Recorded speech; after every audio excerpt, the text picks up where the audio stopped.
What's going on? Welcome back.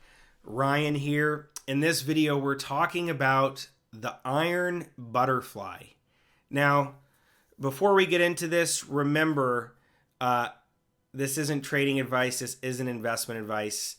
I highly suggest that you paper trade and you really know and understand options before you start, using real money. I know that sometimes it can be hard to discipline yourself, right? But to be successful at trading, to be successful with managing money, it's all about the discipline, right? It's all about having a plan, understanding all of our available options, and then, making high quality decisions.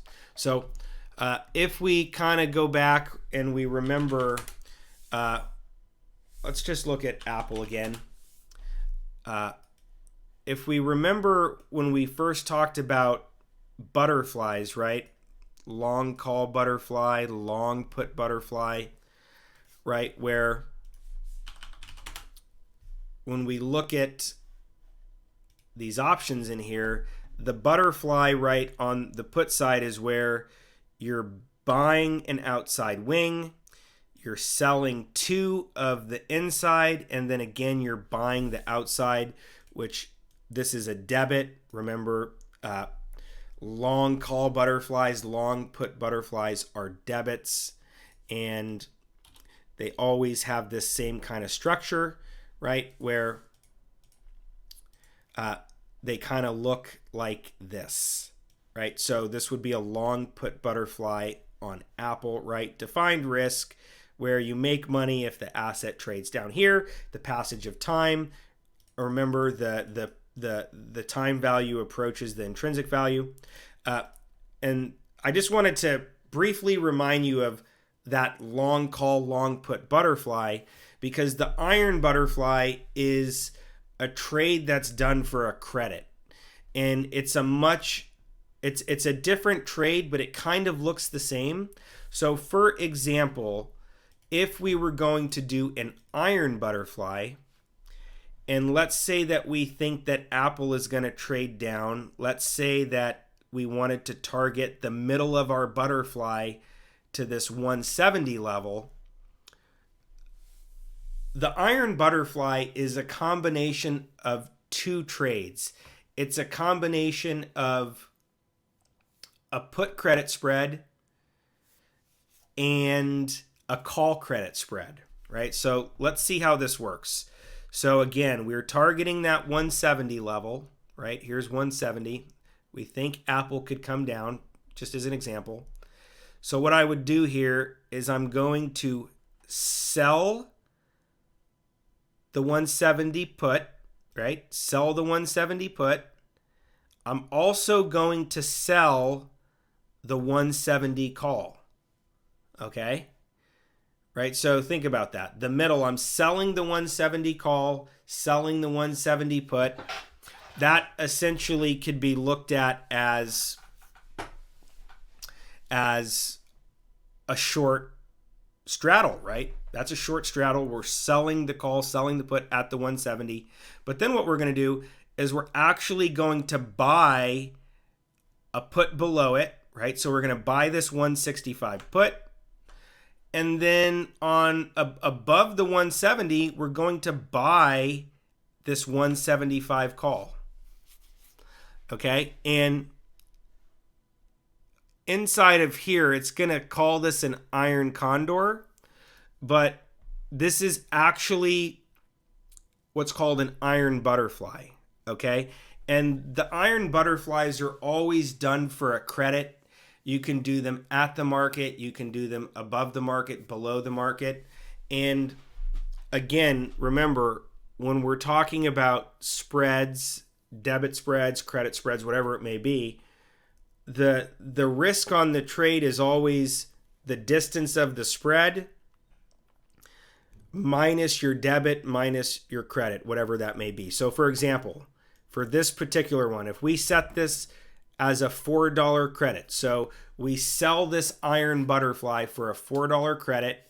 We're risking $1 to make $4, right? So again, if I come in here and just put this to a 1 lot, right, and we come in here, our max loss you could see here is $100. Our max profit is $400, right? So these are really good odds in our favor.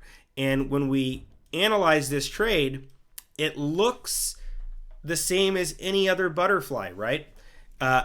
And the reason why I like the iron butterfly as opposed to the long call butterfly or the long put butterfly is because this is done for a credit, right? The other butterflies are done for a debit, right? So you actually need to take capital out of your account to pay for it, as opposed to this one. When we use the iron butterfly, we're doing this for a credit, and that credit comes into our account.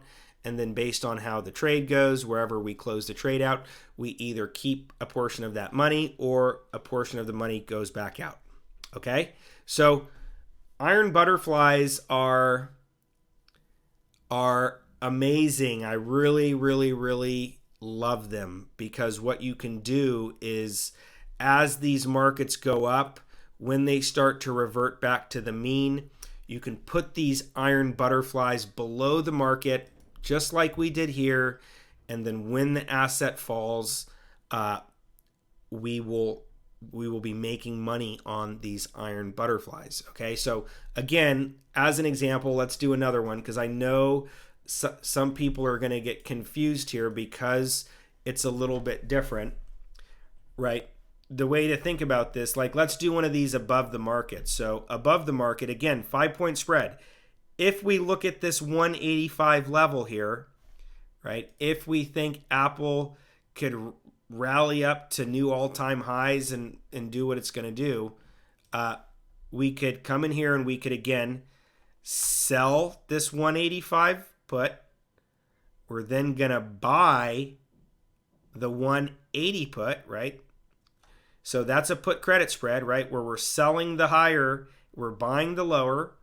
And then again, we come on here to the call side and we're going to sell the 185 call. And then the 5 point above it, we're going to buy that 190 call. Okay. And again, this is done for a credit, right? Depending on where you get filled, right? We could try to go for, maybe we'll go for 425 this time. And again, we're risking $75 to make $425. And when we look at this trade, again, now it's above the market, right? We'll go backwards here. And we can see that we're risking $75 to make $425, right? So when Apple rises, this spread will be making money, okay? So love these iron butterflies. Super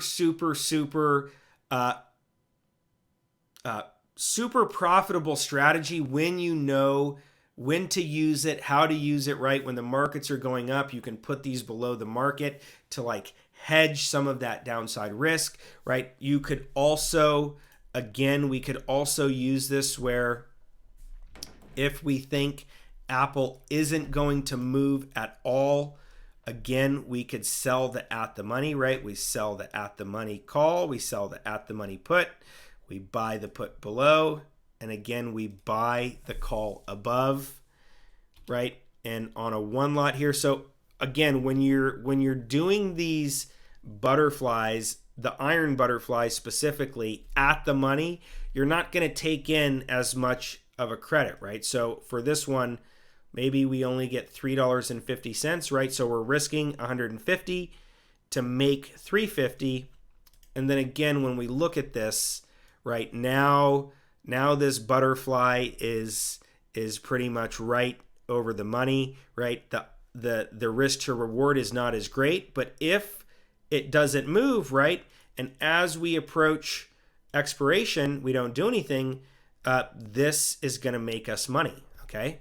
So again, I hope this is helping you. I hope you're seeing these minute differences, right, between the long call butterfly, the long put butterfly, which are done as debit spreads, versus the iron butterfly, which is done for a credit. Super important distinction. I hope this helps. I hope you're taking this in and you're really learning this. Again, if you have any questions, feel free to reach out, and I will see you in the next video.